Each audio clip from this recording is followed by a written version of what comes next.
So if you've followed my channel for any length of time, you've probably heard me mention that I'm a sailor. I sail a boat called a laser. It's a small little 14, 15-foot boat, great big sail on it.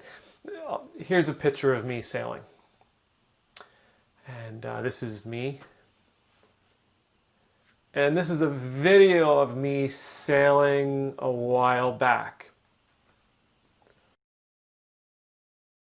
Now, I only got started right around the same time that video was actually taken. I think that video might have been taken maybe a month or two after I'd gotten started. And I wasn't very good. As a matter of fact, I'm still learning. And at 48 years old, picking up a brand new sport, and a sport that I'm really trying to be competitive in, it's kind of a daunting challenge. I never thought I would have done it. And I probably wouldn't have done it except for one really important thing.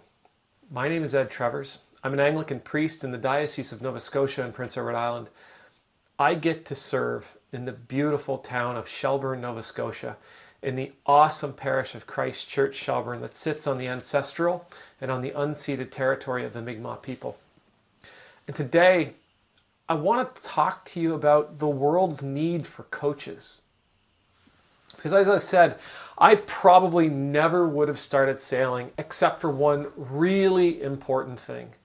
And that thing is how the sailing community deals with sailors, how they treat each other.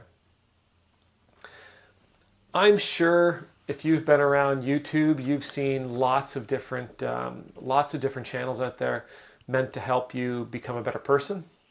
You've probably seen lots of channels out there meant to help your finances, political, spiritual,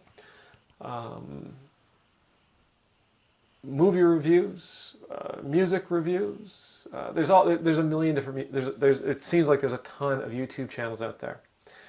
There's one channel in particular that I've actually come. I watch it because he's entertaining. But what I've found is this guy is also doing his best to help people who are interested in the same things that he is. He's doing his best to coach them to become better at it. He is a photographer and a vlogger named Peter McKinnon. And I believe he's out of Ontario, up here in Canada. He's got a huge following, and his videos are amazing. They're stunning to look at. The sound quality is great. And he is absolutely fearless in his desire and his willingness to share his knowledge with people. He's wildly honest, and he is fearless in sharing how he makes his stuff look so good with anybody that's interested. And this is so key. I mean, this is exactly what I found in the sailing community. You know, despite the fact that I'm racing against them, when I go to a regatta, I'll bump into people who will tell me, hey, why don't you try rigging like this? Or I've seen you sail yesterday.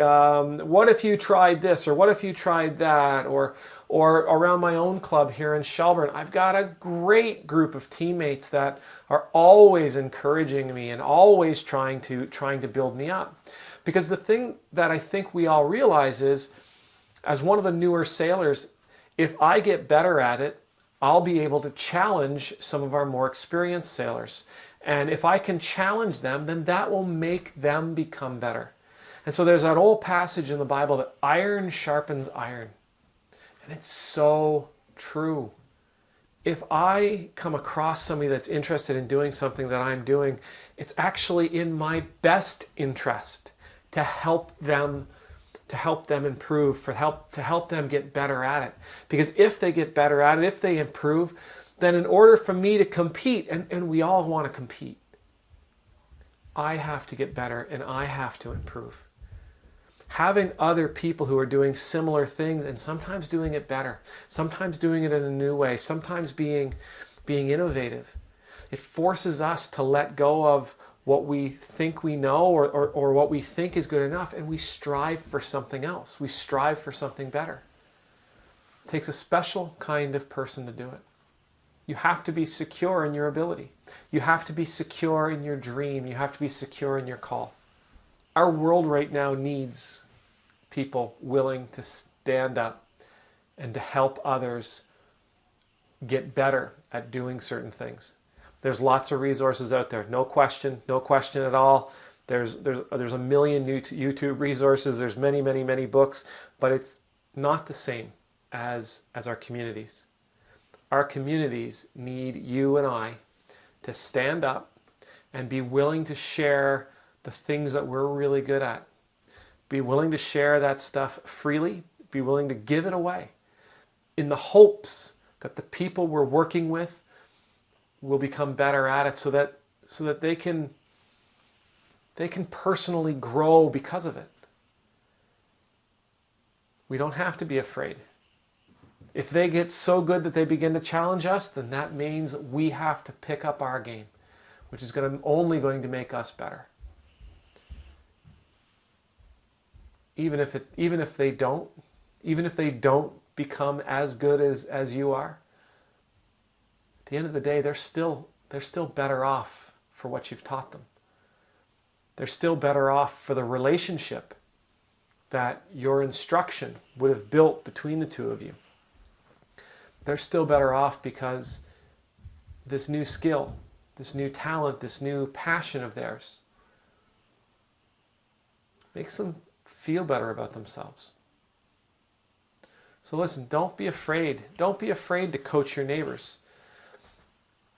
In the comments below, I'd like to hear how you're currently doing it. I'd love to know if you're doing it in your community, and if you are, how. If you're not doing it, I'd love to know, what would you like to coach? What would you like to teach? What would you like to share? What do you think you have? What talent do you have that your community could use, that your community would benefit from if you shared it? The Lord bless you, the Lord keep you, the Lord make his face shine upon you and be gracious to you. The Lord lift up his countenance upon you. And may the Lord forever grant you the peace of his presence. And I pray that you share freely all of your talents and your gifts and your skills.